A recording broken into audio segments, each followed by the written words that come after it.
ब्रह्म वैवर्त पुराण में देवशयनी एकादशी के विशेष महत्वों का वर्णन किया गया है। इस व्रत से प्राणी की समस्त मनोकामना पूर्ण होती है। ये एकादशी आषाढ़ मास के कृष्ण पक्ष की एकादशी, जिसे योगिनी एकादशी कहते हैं, उसके बाद आती है। यानी आषाढ़ मास के शुक्ल पक्ष की एकादशी को ही देवशयनी एकादशी कहा जाता है। इस एकादशी से चातुर्मास का प्रारंभ माना जाता है। इस अवधि में कोई भी शुभ कार्य जैसे विवाह आदि नहीं किया जाता। मान्यता है कि इस दिन से भगवान श्री हरि विष्णु क्षीर सागर में शयन करते हैं और फिर 4 माह बाद उन्हें उठाया जाता है। उस दिन को देव उठनी एकादशी कहा जाता है। इस बीच के अंतराल को ही चातुर्मास कहा गया है। देवशयनी एकादशी को देवशयनी, महा एकादशी, थोली एकादशी तेलुगु में, हरि एकादशी, पद्मनामा एकादशी, शयनी तथा प्रबोधनी एकादशी भी कहा जाता है।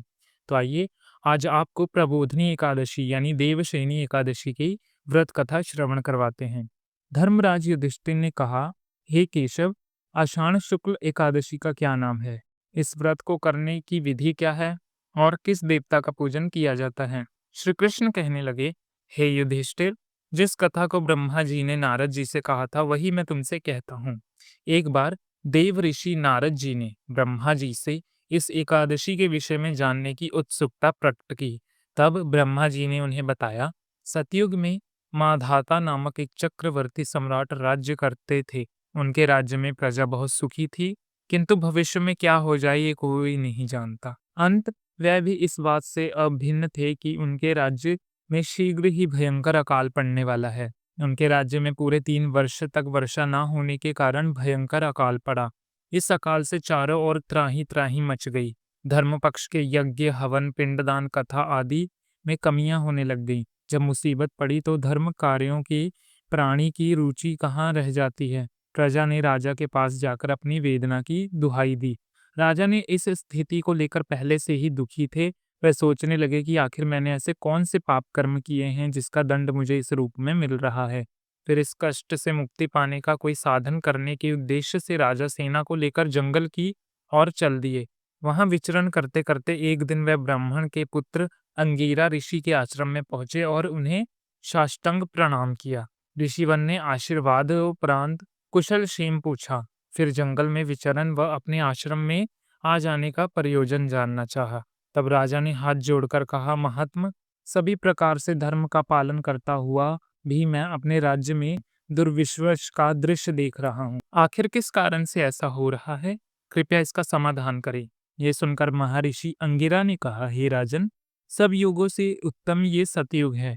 इसमें छोटे से पाप का भी भयंकर दंड मिलता है। इसमें धर्म अपने चारों चारों ओर पर्याप्त रहता है। ब्राह्मणों के अतिरिक्त किसी अन्य जाति को तप करने का अधिकार नहीं, जबकि अपने राज्य में एक शूद्र तपस्या कर रहा है। यही कारण है कि अपने राज्य में वर्षा नहीं हो रही।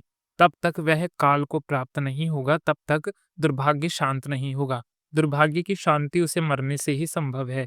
किंतु राजा का हृदय एक नरपराध शूद्र तपस्वी का शमन करने को तैयार नहीं था। उन्होंने कहा, हे देव, मैं उस नीच अपराध को मार दूं, ये बात मेरे मन को स्वीकार नहीं। कृपया करके आप कोई और उपाय बताएं। महर्षि अंगिरा ने बताया, आषाढ़ मास के शुक्ल पक्ष की एकादशी का व्रत करें। इस व्रत के प्रभाव से अवश्य ही वर्षा होगी। राजा अपने राज की राजधानी पर लौट आए और ब्राह्मण के द्वारा बताए गए चारों वर्णों सहित पद्म एकादशी, या जिसे हम देवशयनी एकादशी बोलते हैं, उसका विधि पूर्वक व्रत किया।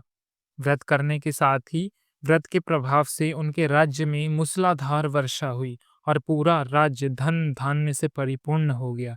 ब्रह्म वैवर्त पुराण में देवशयनी एकादशी के विशेष महात्मों का वर्णन किया गया है। इस व्रत से प्राणी की समस्त मनोकामनाएं पूर्ण हो जाती हैं। तो प्रेम से बोलिए, भगवान विष्णु की जय, भगवान मधुसूदन हरि की जय। हरे कृष्णा कृष्ण कृष्ण हरे हरे, हरे राम राम राम हरे हरे।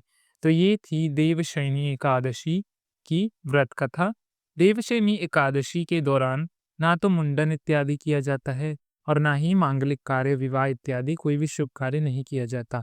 इन 4 महीनों में पृथ्वी का कार्यभार बैराग के स्वामी भगवान शिव उठाते हैं। इसके लगने के 4 दिन तक गुरु पूर्णिमा आती है, जिससे कि 4 दिनों तक गुरु यानी ब्रह्म गुरु इस पृथ्वी को संभालते हैं और पूरे सावन भगवान भोलेनाथ इसको संभालते हैं। उसके बाद नवरात्रों में माँ दुर्गा संभालती हैं और दिवाली में माँ लक्ष्मी इस पृथ्वी को सुधारती हैं और संभालती हैं। इसी के साथ आखिरी के 10 दिन भगवान कुबेर इस पृथ्वी में सुधार और इस पृथ्वी को देख-रेख के लिए अपने अंतर्गत लेते हैं। तो ये 4 महीने इस पृथ्वी को सभी अन्य देवी-देवताएँ संभालते हैं।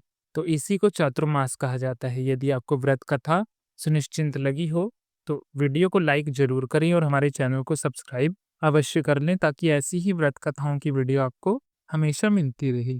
राधे राधे।